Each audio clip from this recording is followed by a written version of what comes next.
इसलिए ऑक्सीजन की कमी से अस्पताल के भीतर और बाहर मारे गए लोगों की गिनती अलग से होनी चाहिए। इतना तो कहना ही था मुझे।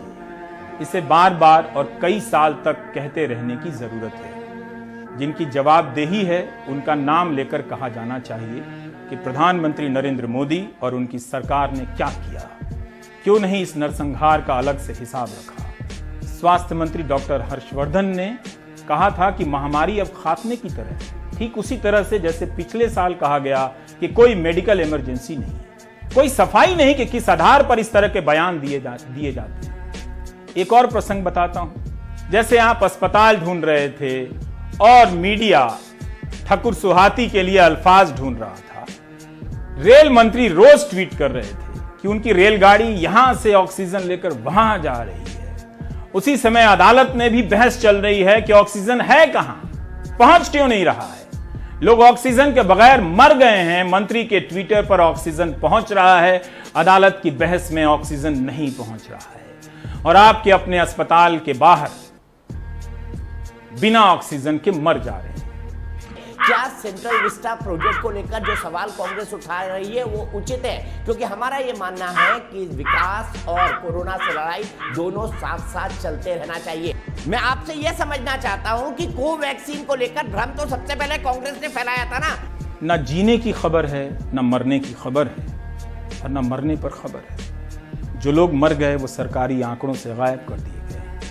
यही कारण था कि अलग अलग अखबारों चैनलों के संवाददाता शमशानों में जाकर रिपोर्टिंग करने लगे। उन्हें पता था कि खबर बाहर नहीं आएगी, मगर लाश तो आएगी। सच शमशान में काम करने वाला भी बता देगा, बस उसे आधिकारिक दर्जा हासिल नहीं होगा। अनुराग द्वारी की रिपोर्ट बता रही है कि मध्य प्रदेश सरकार के रिकॉर्ड में अप्रैल के महीने में केवल भोपाल में कोरोना से मात्र 104 लोग मरे हैं।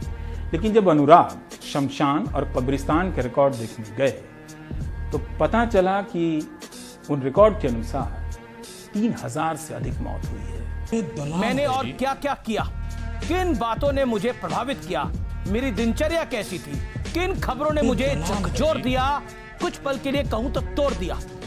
मैंने अपने 2 करीबी मित्रों को खो दिया। सरकार के लिए ये आंकड़ों का अंतिम संस्कार था। भोपाल के सबसे बड़े भदभदा शमशान के दफ्तर में जब कर्मचारी पन्ने पलटने लगे तो कई पन्ने मार्च के आंकड़े दिखाने में ही खप गए। 20 से 25 पन्नों में अप्रैल के आंकड़े सरकार शायद नहीं देखती। इन कर्मचारियों ने बाकायदा कोरोना से हुई मौतों को लाल स्याही से दर्ज किया है। 1 नहीं, 2 नहीं, 3 और अब 4थी वैक्सीन भी भारत आने वाली है। देश की सेहत पर सियासी डोज की साजिश आखिर कब तक चलेगी? यही हाल शहर के पहले कोरोना के लिए निश्चित झदा कब्रिस्तान का है। लगातार अप्रैल में शव आते रहे। कमेटी का कहना है ऐसा खौफनाक मंजर उन्होंने पहले कभी नहीं देखा। अप्रैल को उसकी बात करें तो बहुत भयानक स्थिति थी। तो दुश्मन का दुश्मन दोस्त, आप लोग दोस्ती नहीं कर सकते, मिलकर नहीं लड़ सकते हैं क्या? जरूरी है ये मीन मेक निकालना रोज का ये सब? सरकार पहले ही कह चुकी है कि उसको आंकड़े छिपाकर अवार्ड नहीं मिलने वाला। कि चाहे डेथ का मामला हो या डेथ ऑडिट का मामला हो, ये छुपाने का, इसको हाइड करने का ना कोई मंशा है और ना इसकी जरूरत है। केंद्र की गलतियां तो हैं ही, लेकिन अगर राज्यों में अलग अलग पार्टियों की सरकार है, वो अपनी जवाबदेही लेने के लिए तैयार नहीं है। और अब अगर गलती हो गई तो आगे क्या किया जाए? क्या सुझाव है आपका? लोग ये कैसे समझें कि एंजाइटी है या फिर कोई दूसरी बीमारी? सवाल ये है कि इन बातों को तो पिछले 1 साल से कहा जा रहा था कि अस्पतालों का इंतजाम करना है, चीजें बेहतर करनी है। उन 1 सालों में नहीं हुआ। जब लोग मर रहे थे, मर गए, तब उसके बीच से कुछ करने की आहटें सुनाई देने लगी और प्रोपेगेंडा तैयार किया गया कि किया जा रहा है। ज्यादा बोलिए तो पुलिस में केस किया जा रहा है। यही हो रहा है आपके देश में।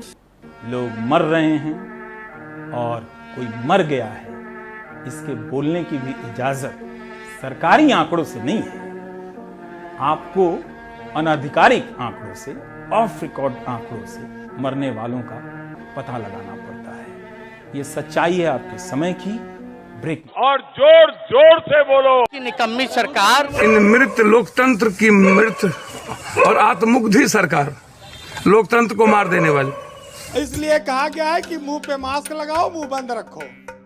अगर आपको हमारा ये वीडियो पसंद आया हो तो इसे लाइक और शेयर जरूर करें और हाँ, हमें सब्सक्राइब और फॉलो करना ना भूलें।